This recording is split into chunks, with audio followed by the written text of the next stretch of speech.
L'intervention d'hier concernait l'analyse des contextes globaux, le contexte global des combats que mènent les mouvements sociaux dans le cadre de la souveraineté alimentaire. Donc il s'agissait pour moi de parler au nom de l'Afrique sur les axes prioritaires de l'analyse des contextes qui concernent l'Afrique. Et donc nous avons insisté sur le fait que l'analyse globale qui se trouve dans le document de position international nous convenait bien parce qu'il y a une dizaine de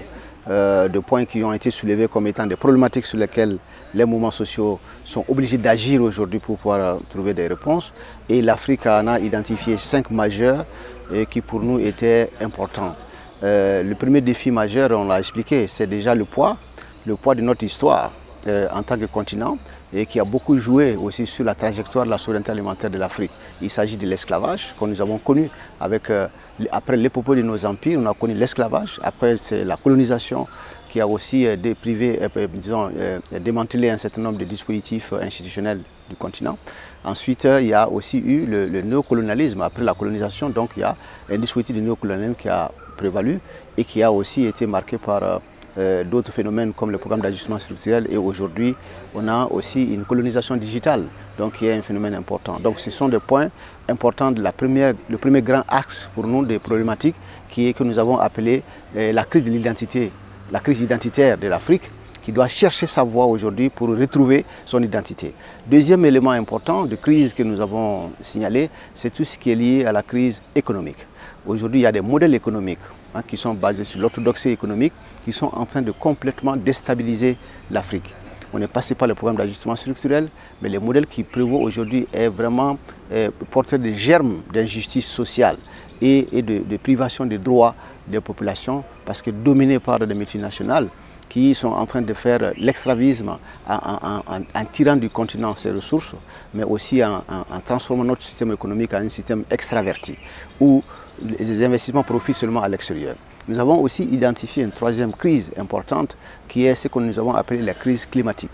Donc qui est aussi due beaucoup plus à cet extractivisme qui a été développé par les multinationales et qui amène aujourd'hui aussi à des phénomènes comme l'accaparement des terres, mais aussi l'accaparement des ressources génétiques comme les semences et d'autres types de ressources, mais aussi l'accaparement des mers, des eaux, et qui sont des phénomènes sur lesquels l'Afrique aujourd'hui insiste énormément pour s'en sortir. Quatrième phénomène important sur lequel on a insisté, c'est tout ce qui concerne la crise sécuritaire. Cette crise sécuritaire aujourd'hui, la grande majorité des pays africains sont en crise.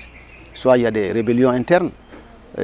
comme le cas de la RDC ou d'autres pays comme le Soudan, etc. Soit il y a des cas de terrorisme, comme au niveau du Sahel, avec les pays du Sahel, mais aussi d'autres comme le Nigeria ou le Cameroun, avec Boko Haram. Mais il y a aussi aujourd'hui que ce continent est en train de subir un autre phénomène qui est l'exportation des crises, des guerres,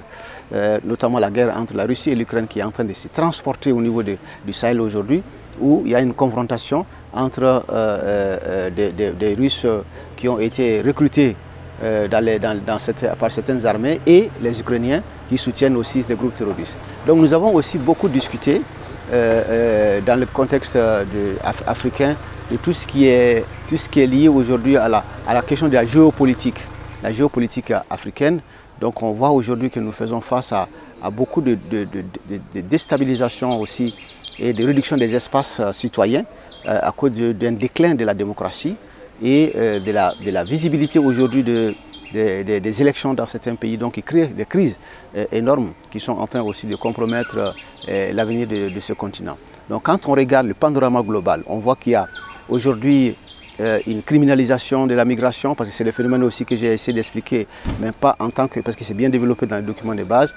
Il y a une criminalisation de la migration et les Africains subissent beaucoup de racisme et de xénophobie à cause de la couleur de leur peau, mais aussi du continent dans lequel